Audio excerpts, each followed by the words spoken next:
자, 그리고 다음은 아주 부산과 밀접한 이슈인데, 뭐 중앙 이슈긴 합니다만은, 후쿠시마 원전수 방류 문제로 인해서 이제 시찰단을 보내기로 했는데, 우리는 그게 이제 안전성을 중심으로 시찰을 한다 생각했는데, 일본에서 발표는 안전성과 관련이 없다, 이렇게 얘기를 해버렸어요.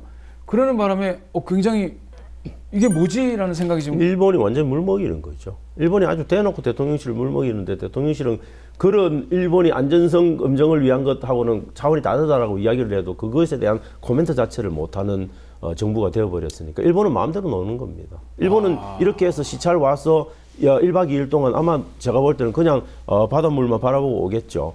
그 다음에 그게 뭐냐, 기본적으로 오염수 방류하는 거를 승인하는 행위로 이해할 거고 아마 그렇게 홍보하고 갈 겁니다. 그러면 아시아 태평양 지역의 태평양 연안의 모든 국가들한테 이야기하겠죠. 야, 가장 심각한 피해가 우려되는 이웃 국가인 한국에서도 그렇게 다 받아들였다라고 당연히 이야기를 하고, IAEA 나오는 최종 보고 10월 달에 나올 그 최종 보고서에다가 최종 보고서를 승인해주는 그런 역할만 지금 담당하고 있는 거다. 아니, 안전성도 안 볼 거면 시찰단이 왜 갑니까, 거기?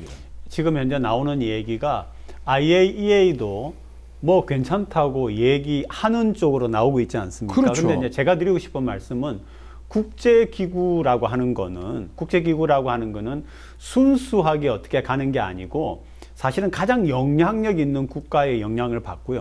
또 이제 재정적인 지원을 많이 하는 곳에 영향을 받습니다. 다시 말하면은 최근에 우리 한국의 뉴스에서도 이런 자막을 제가 봤습니다.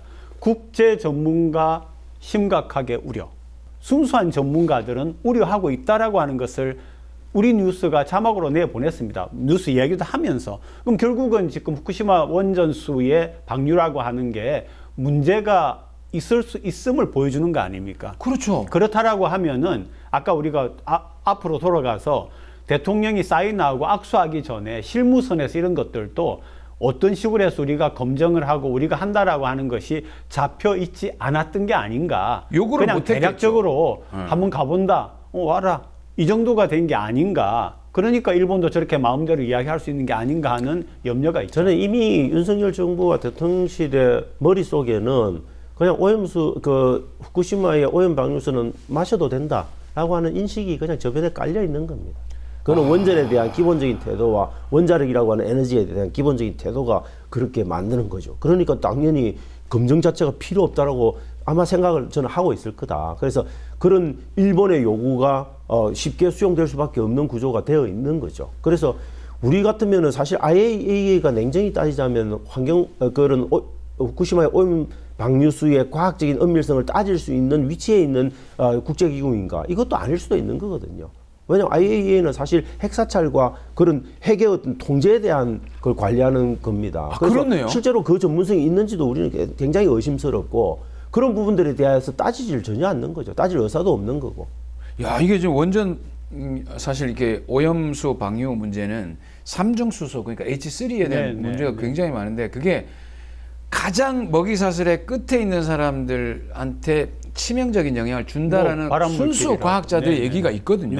근데 그걸 IAEA에서는 사실은 순수 과학적인 입장에서 조사를 안 할 거란 말이죠. 사실은 그런 거는 WHO에서 해야겠죠. 그래서 저는 크게 두 가지가 염려가 되더라고요. 이제 아마 이게 이 방류한 게 이렇게 태평양을 돌아가지고 이렇게 올 때에 그게 뭐 1년 안에 오건 1년 후에 오건 간에 이게 부산의 문제뿐만 아니라 저는 저 위에 포항부터 시작해가지고 동해안에 회를 해서 또 이 서해 가는 그 길목까지 여수까지도 다 저는 영향을 받을 거라고 보거든요. 그러면 우리가 코로나 때문에 코로나 키트 맨날 사용했던 것처럼 방사능 키트 가지고 회 먹을 때마다 찔러봐야 되는 찔러봐야 거죠. 되네. 네, 찔러보고 이제 아이고 괜찮나 먹자 이렇게 해야 되는 거죠. 그렇게 해가면서까지 해 드실 분들 없을 거고요. 저는 뭐 보나마나 수산업계의 타격이나 이런 것들은 되게 클 거고, 사실 부산은 그건 해양 없이 바다 없이 살 수 없는 도시이기 때문에 저는 부산에는 되게 큰 부정적인 영향이 미칠 수밖에 없는 구조로 되어 있다. 그래서 이 문제는 뭐 지금 현재로는 제가 볼 때는 그냥 일방적으로 일본 중심으로 일본의 어떤 오염 방류 결정을 그냥 국제적으로 승인하는 그 과정을 거치고 있는 건데, 결국 승인이 될 거고, 그 다음에는 저는 후쿠시마산 수산물 대한 해제 이런 것들은 당연히 오염수 방류해도 된다라고 결정하면 거기에 있는 수산물도 먹는 게 당연한 거거든요. 그렇죠. 그까지 연결되게 되면 저는 뭐 우리나라 수산업계에 미칠 타격은 엄청날 거다 그렇게 봅니다. 너무나 당연하게 수산업계는 엄청난 타격을 받을 거고 좀 중장기적으로 볼 때는 건강이 문제가 있는 거죠.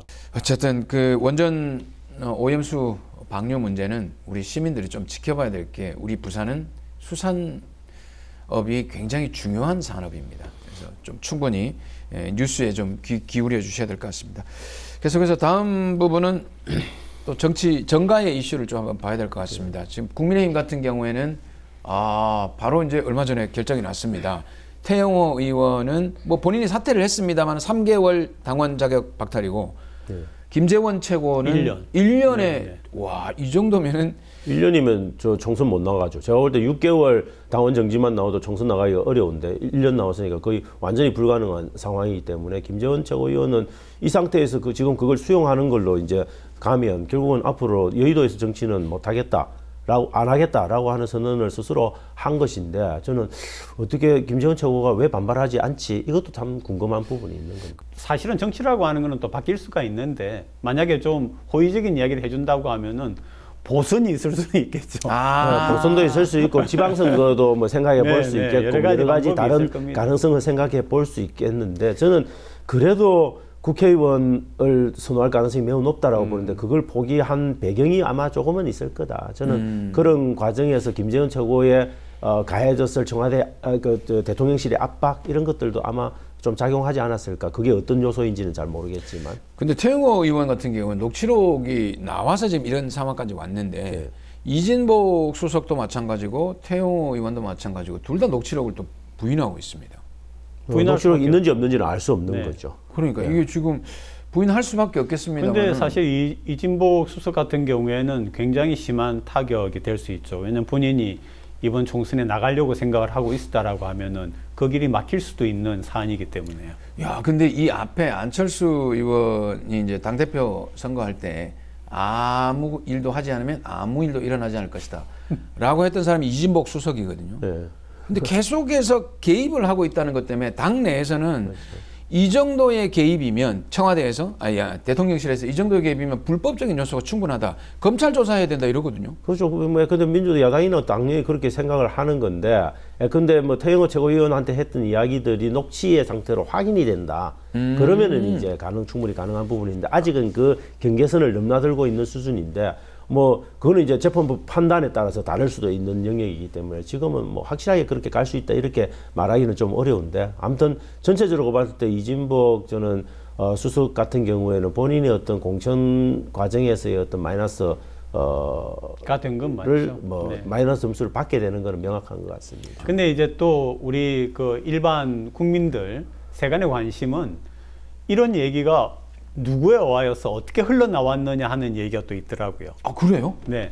그러니까 이제 그런 말하자면은 대통령실에서 뭐 수석이 이렇게 이야기를 하고 이런 것들이 그 녹취가 된 건 아니지만 어쨌든 만약에 그런 얘기가 있었다라고 하면 그걸 누가 꺼냈느냐라고 하는 데 대한 그런 얘기가 또 있긴 하더라고요. 지금은 뭐 어떤 것도 움직이기가 쉽지 않습니다. 지금은 뭐 공천을 일단 대통령실이 장악하고 있다. 이게 명확하고 김기현 지금 대표 같은 경우는 그냥 정말 바지 사장에 불과하다. 이런 기본적인 사고가 있기 때문에 저는 국민의힘 의원들 안에서 이런 종류의 어떤 반발, 그런 것들에 대한 반발이나 이런 것들이 생겨나기는 굉장히 저는 어려운 구조로 되어 있다. 그래 봅니다. 근데 이제 역대 돌아보면 모르겠습니다. 이것도 뭐 추측이고 한간에 떠도는 얘기지만은 사실은 이전에 청와대, 지금의 대통령실이 소위 이 여당의 그런 공천에 관여를 전혀 하지 않았다라고 누가 말을 할 수 있을까요? 그렇죠. 그런 부분이 있고 이제 얼마 정도, 어느 정도, 그리고 어떤 이유에서 이런 것들이 이제 좀 차이가 있는 부분이 아닐까 싶습니다. 그런데 우리가 노무현 대통령 탄핵 사태를 보더라도 그냥 정당하게 당무에 개입했다는 거 하나만으로도 탄핵까지 가지 않았습니까? 그러니까 그런 것들, 그다음 박근혜 대통령 같은 경우에도 2년 실형을 사실 받은 거 아닙니까? 그렇죠. 그런 것들 포함하면은 명백하게 사안이 들켰으면 그거는 불법적인 겁니다. 그 말은 맞는 것 같아요. 사실 노무현 대통령도 탄핵 사유가 뭔가 했더니 선거 좀 잘 됐으면 좋겠다. 열린우리당이 뭐 이 얘기했다가 완전히 난리가 났거든요. 그 말 한마디에 그렇게 됐다라는 얘기는 이 상황 자체는 굉장히 심각한데 우리가. 아니 이건 뭐 헌법적인 관점에서 보면 뭐 굉장히 좀 심각한 사안일 심각합니다. 수 있는 거죠. 상권분립이라고 하는 기본적인 정신에도 어긋나는 거고요. 어쨌든 국민의힘 안의 내용은 뭐 계속 좀 이어질지는 좀 지켜봐야 될 부분이고 민주당은 돈봉투가 아직까지는 좀 계속되고 있는 것 같아요. 송영길 대표는 나를 수사하라 이랬는데 계속 딴 사람을 지금 수사하고 딴 사람 수사해서 구속시키고 뭐 이런 것들이 계속되고 있는데 아마 이거는 지금 앞으로도 계속될 문제다. 그래서 아마 민주당 안에서 아마 이 돈봉투와 관련된 몇몇 의원들에 대한 어떤 가지치기 이런 것들이 아마 계속될 거고 이런 것들을 검찰이 계속하는 이유는 조용히 있어라. 근데 이제 뭐 송영길 대표 같은 경우도 뭐 폰을 프랑스에 버리고 왔다 뭐 이런 얘기가 자꾸 나오니까 이런 사실들은 사실 의혹 상태에서는 보도가 되면 안 되는데. 그럼 뭐 어떻게 피해 사실 공표를 검찰은 아예 뭐 대놓고 하고 있으니까 뭐 이런 경우 말고도 논두렁 시계 같은 논두렁 시계 같은 것들도 그러고 그 이후로 그런 것들이 문제가 되면서 검찰의 피의 사실 공표를 못하도록 그렇게 지금 하고 있는데 그런 것들이 다 지금 깡그리 무시되고 있는 상황이 계속되고 있죠. 그래서 아마 검찰이 갖고 있는 그 캐비넷이 저는 지금 열리고 있고. 그 캐비넷에 담겨 있는 것들은 어떤 건지 누구도 모른다. 그걸 아마 검찰은 10분 활용할 거고 그걸 통해서 총선의 어떤 판세를 역전시키려고 하는 노력을 할 거다. 결국 검찰은 대단히 정치화되어 있는 조직이다. 선진국에도 소위 말하는 정치공학 혹은 이런 음모론에 해당하는 것들이 당연히 있죠. 있죠. 당연히 있죠. 네. 특히 이제 미국의 정치 드라마 같은 거 보면은 국회에서 어떤 사람이 표결을 할 적에 우리가 원하는 쪽의 표를 얻기 위하여서 그 어떤 지불을 우리가 가지고 있는 정보를 갖다 활용하는 이런 것들이 있습니다. 거래하죠. 네. 그런 것들이 드러나지를 않죠. 네. 근데 우리는 모든 게 지금 드러나고 이 국회나 혹은 정부나 대통령실이나에서 하는 민생과 나라와 국민과 이런 것들을 위해 사는 것들보다 물론 거기에 언론이 개입이 되어 있습니다만은 전부 거의 한 80% 이상의 얘기가 이런 얘기이고 그게 또 드러나 있지 않습니까? 그렇죠. 검찰이 어떻게 했다, 뭐 어떻게 했다라고 하는 이게 참 좀 마음이 좀 아프죠. 이렇게 여전히 후진적인가. 민주당에 또 끊임없이 또 소리가 나오고 있는 게 이제 김남국 의원의 네. 코인 투자 부분. 사실 이게 뭐가 문제인지 난 잘 모르겠더라고요. 위법적인 거는 저는 탈법적인 부분들이 있었다면 그리고 검찰은 계속 위법하지 않았다면 왜 FIU 금융정보분석원에서 왜 그걸 했겠냐라고 이야기를 하고 있지만 이상거래로 왜 통지를 했겠냐라고 이야기를 하고 있지만 저는 지금 현재까지 밝혀진 상황으로서는 위법하고 탈법한 부분들은 찾기가 굉장히 어렵고 만약에 위법하고 탈법한 거래였다면 당연히 저는 아마 법원에다가 검찰이 2번에 걸쳐서 계좌 영장을 보냈을 때 아마 발부를 했을 겁니다. 법원에서 거의 뭐 99% 발부를 하는 거니까 발부를 했을 건데 법원이 봐도 웃기는 거죠. 전혀 이게 위법과 불법과 무관한 것들이 오니까는 받아줄 수가 없는 거죠. 그러니까 받아주고 싶어도 못 받아줬을 겁니다. 계좌를 안 봐도 이미 정보가 다 나와 있는데 자꾸 계좌를 보자고 하니까 법원에서는 그 영장을 이제 기각을. 그래서 이거를 김남국 의원은 그냥 국민정서심판법에 걸렸다. 그렇죠. 코인이 이상적이야도 약간 좀 아니다. 뭔가 약간 도박적인 그러니까 이런 게 있죠. 이게 보면 이제 그 아까 뭐 이재명 대표의 그런 사법 리스크에 그다음에 이제 송영길 전 대표의 돈봉투. 이거에다가 그다음에 이제 김남국 의원의 이 문제까지 되니까 완전히 이 뭐 누가 성공을 했다라고 말을 할 수 없지만 성공했다라고 볼 수 있는 거는 상대적으로 국민의힘에 비하여서는 민주당이 도덕적이다라고 했던 게 허물어진 그런 그렇죠. 효과는 분명히 있는 거고요. 두 번째는 김남국이라고 하는 이 정치인은 어쨌든 젊은 세대를 대표하는 그리고 이제 말하자면 별로 가진 게 없는 그런 우리 한국의 젊은이들을 대표하고 대변해 줄 수 있는 정치인이라고 봤는데 알고 보니까 이게 몇십억에 해당하는 그런 재산을 가지고 있고 상대적으로 보면은 이제 그러면은 구멍난 그 운동화 같은 거는 그럼 이게 고스프레였느냐라고 하는 이런 것들이 되니까 이게 국민정수법에 해당이 그렇죠. 되고 특히 젊은 세대가 지지하던 민주당에 큰 타격을 입게 되는 거죠. 야, 근데 저는요, 이게 그 정치인들에게 너무 지나치게 도덕성 공격을 하는 거는 어느 한쪽에 너무 우리가 도덕적이고 너네들은 너무 비도덕적이야라고 구도를 만들어 간 것 같아요. 그렇죠. 되게 웃긴 거죠. 이준석 한 공당의 대표였던 이준석 대표는 자기가 그 코인 해가 투자해가지고 벌었다는 걸 자랑하고 있는데. 아, 그러니까요. 왜 김남국 의원은 코인 투자했다는 게 왜 죄처럼 느껴지게 만드는가? 이건 결국은 저는 국민의힘이 여당이 씌우려고 하는 어떤 프레임 이런 것들도 있는 거고, 그다음에 민주당 스스로 혹은 우리 한국 사회의 진보 진영이 스스로 만드는 프레임에 자기가 그렇죠. 자선자박된 부분들이 있는 거죠. 제가 그 말이에요. 도덕이라고 하는 거는 사실은 꼭 보수라고 해서 도덕적이고 진보라고 해서 도덕적이고 이럴 필요가 없는 거죠. 그거는 개별 사안의 문제인 겁니다.